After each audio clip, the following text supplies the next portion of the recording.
നമസ്കാരം, RGC ന്യൂസിലേക്ക് സ്വാഗതം. ഞാൻ ഷാജാ മൂലത്ത്. ഇപ്പം ഞങ്ങൾ നിൽക്കുന്നതേ ഇത് കണ്ടോ, ശ്രീകുമാർ ചെകുവേരുടെ വീട്ടിലാണ് നിൽക്കുന്നത്. ഞങ്ങളിങ്ങനെ സുരേഷ് മേപ്പാടിയൊക്കെ ആയിട്ട് ഇങ്ങനെ വന്നപ്പോൾ ഇത് ഞങ്ങൾക്കൊരു ഫുഡ് ഉണ്ടാക്കി തരാമെന്ന് പറഞ്ഞു. ഫുഡെന്ന് പറയുമ്പോഴേ ഇവര് സ്പെഷ്യലായിട്ട് ഉണ്ടാക്കി കഴിക്കുന്ന ഒരു ഫുഡാണ്. അപ്പൊ അതിനകത്ത് അവർ ഉപയോഗിക്കുന്ന ചില സാധനങ്ങളെന്ന് പറഞ്ഞാൽ കോഴിമുട്ട. ഇതൊരു സ്പെഷ്യൽ വിഭവമാണ് ഞങ്ങൾ ഉണ്ടാക്കുന്നത്. അപ്പൊ ഇദ്ദേഹം അതിന്റെ കൂട്ടെന്തൊക്കെയാണെന്ന് ഞങ്ങൾക്ക് പറഞ്ഞു തന്നിട്ടുണ്ട്. ഒന്ന് ഇളക്കി കയറി.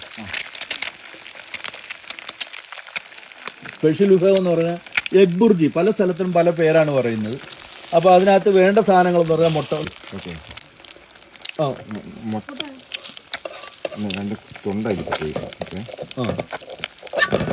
അപ്പൊ ഇതിന് വേണ്ട സാധനങ്ങൾ എന്ന് പറഞ്ഞാൽ ഇതിനകത്ത് മെയിനായിട്ട് വേണ്ടത് മുട്ടയാണ്. മുട്ട, 2 ഉള്ളി, ഒരു സവാള,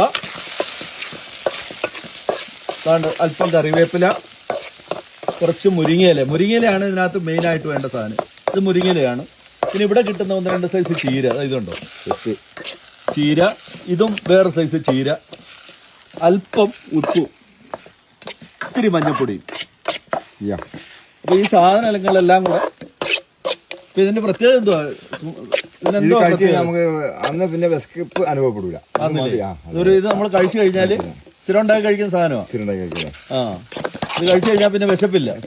ഒരു ദിവസമൊക്കെ നമുക്ക് മറ്റു ഭക്ഷണം കഴിക്കാതിരിക്കാം. അതാണ് ഇതിന്റെ പ്രത്യേകത. അപ്പൊ ഇതിന്റെ പ്രത്യേകത എന്ന് പറഞ്ഞാല് ഇത്തരം ചേരുവകൾ ചേർത്ത് ഇത് ഉണ്ടാക്കുന്നത്. ഒരു ദിവസം നമ്മൾ ഇന്നിപ്പോൾ ഇത് കഴിച്ചു കഴിഞ്ഞാൽ നാളത്തെ നമുക്ക് ഒരു ദിവസം വേറെ ഭക്ഷണം കിട്ടിയില്ലെങ്കിലും അതിനകത്ത് വേണ്ട സാധനങ്ങളെല്ലാം ഉണ്ട്. മുരിങ്ങയിലയുണ്ട്, 2-3 കൂട്ടം ചീരകളുണ്ട്, കുറേ വിഭവങ്ങളുണ്ട്. ഇതെല്ലാം കൂടെ ചേർത്ത് ഈ സാധനം ഉണ്ടാക്കി കഴിക്കുമ്പോൾ നമുക്ക് വിശപ്പുണ്ടാവില്ല. അതിനാവശ്യമുള്ള പ്രോട്ടീനും അതിനകത്ത് കിട്ടും.